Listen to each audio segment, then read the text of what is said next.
L'union souffle-esprit, alors c'est là où c'est un peu différent parce qu'en fait, j'ai presque envie de rebondir sur qu'est-ce qu'on rencontre quand on pratique l'onde du dragon. Oui, parce que c'est un peu ça, le souffle-esprit. Quand on fait l'onde du dragon, en fait, on est immergé dans les classiques du Tao.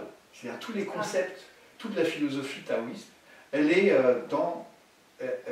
on vit l'expérience du Tao dans la pratique de l'onde du dragon. Pourquoi? Parce que déjà, on est en contact avec quelque chose de profond qui nous dépasse, parce que ce mouvement, il est incroyablement émerveillant, parce que tout s'ordonne dans le corps tout seul. C'est incroyable, les repères anatomiques dans l'onde du dragon, c'est quoi qu'on fasse, c'est toujours les mêmes qui sont présents, ça fonctionne comme sur des roulements à billes, on est super alignés, les mouvements sont super coordonnés, on n'a rien à faire, c'est quelque chose qui est inhérent, qui est interne, qui est profond. Et là, on retourne, quand on est là, quand on le laisse émerger, en fait, c'est comme si, dans le Tao, c'est comme si on se dirige vers la source. Et quand on est en contact avec cette onde du dragon, en fait, on est en contact avec Sheng. Pour moi, je dis souvent que l'onde du dragon, est né de la complicité de Sheng, du principe vital, qui est à la source de l'évolution de tous les êtres, de la nature et des êtres vivants, la complicité de Sheng, du principe vital, et de la gravité terrestre. Ouf, ça. Rien que ça. Et quand on rentre en contact avec ce mouvement profond, c'est comme si on allait à la source. Et d'ailleurs, quand on est dans cette onde du dragon, on rencontre tous les principes des arts chinois. On rentre en contact avec cette onde, parce que je l'ai appelée une onde, c'est pas une ondulation. Oui. Cette onde, c'est le principe d'une onde de phase, c'est-à-dire on a une phase yang, puis on a une phase yin, puis on a une phase yang, puis on a une phase yin, et non pas une ondulation. C'est-à-dire on passe dans le yang, puis on va dans le yin, puis ensuite on va dans le yang, puis ensuite on va dans le yin. C'est le tai chi qui tourne.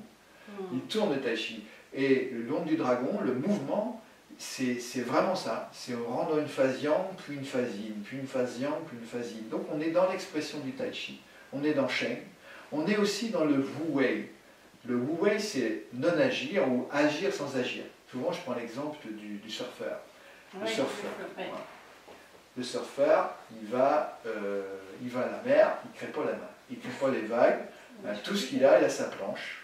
Son corps et sa planche, il monte sur la vague. Il ne crée pas la vague, il ne peut pas créer la vague. Donc nous, quand on est dans notre corps, on a notre corps, on a notre esprit, comme notre corps et notre planche, et on est là, et si on se positionne correctement, la vague de l'onde du dragon va passer, il va nous emmener. Ouais. Si on ne se positionne pas comme il faut, eh ben, il ne va rien se passer du tout, on va être submergé par la vague, on va prendre un coup de vague sur la tête, mais voilà, on aura « ça fait du bien », et après c'est fini. Positionnement, pas simplement du corps, positionnement aussi du cœur et alors, ce que tu disais. Oui, alors bien sûr. Un positionnement... C'est un positionnement global, c'est vrai que voilà, on entreprend l'onde du dragon comme on entreprend le Qigong. Pour moi, alors on peut rentrer sur les 3 paramètres classiques dont je parlerai après, mais effectivement, il faut avoir son corps, il faut avoir l'esprit et il faut avoir dans quelle intention on y va, ça c'est le cœur. L'intention, le cœur, c'est on peut être dans une, moi je dis souvent pour rigoler, on peut être dans la transcendance, c'est-à-dire on est dans la joie. La transcendance, c'est la joie. Quand on transcende, on est dans la joie.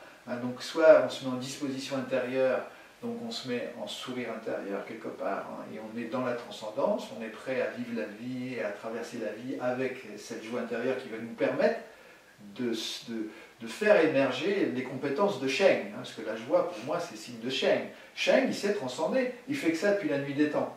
Il fait évoluer l'univers, il fait évoluer les vivants, il les fait communiquer entre eux, etc. Enfin, c'est vraiment, Sheng, c'est extraordinaire. Donc nous, on est le produit de Sheng. Donc nous, on a ce Sheng en nous, on a cette capacité de transcendance, etc. Donc se mettre dans cette intention de transcendance, de joie intérieure, et puis aussi habiter ce corps que l'on est. Il faut que la conscience elle soit dans l'instant présent et dans ce corps que l'on est. Si on a ça, après, bon, ça c'est les bases pour moi de la pratique du Qigong taoïste.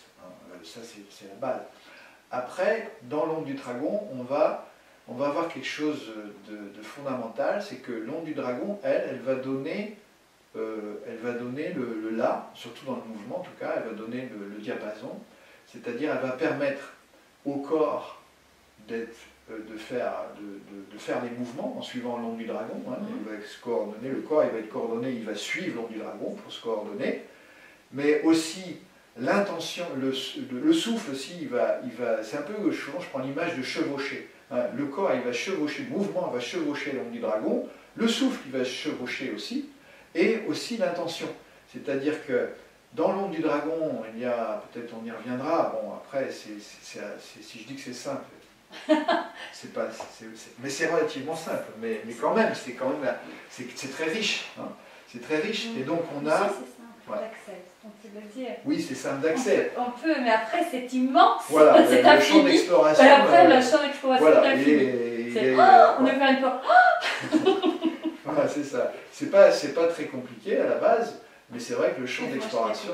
Ouais, non, mais c'est juste, le champ d'exploration est gigantesque. Donc, le mouvement, il chevauche, le mouvement chevauche l'onde du dragon, il est conduit par l'onde du dragon, le souffle aussi, et l'intention aussi, parce que l'intention, il va suivre l'onde du dragon.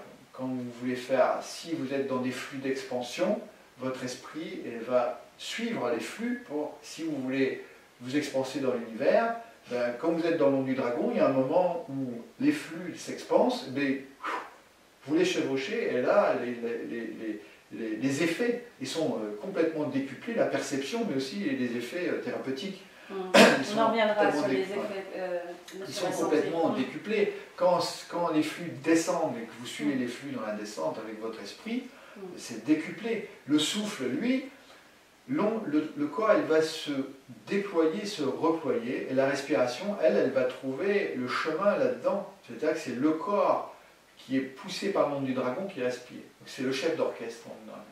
Et ce qui fait que, comme on dit classiquement, dans les arts chinois, c'est quand le corps, le souffle et l'esprit sont un, le chi est là. Alors le chi est là, il est présent, mais c'est aussi le chi, on le perçoit et on le conduit. Hein. C'est pas seulement il est là, hein, on le conduit à travers le corps, le souffle et l'esprit quand ils sont un. On le conduit et on le fait émerger, c'est ça l'idée. Hein.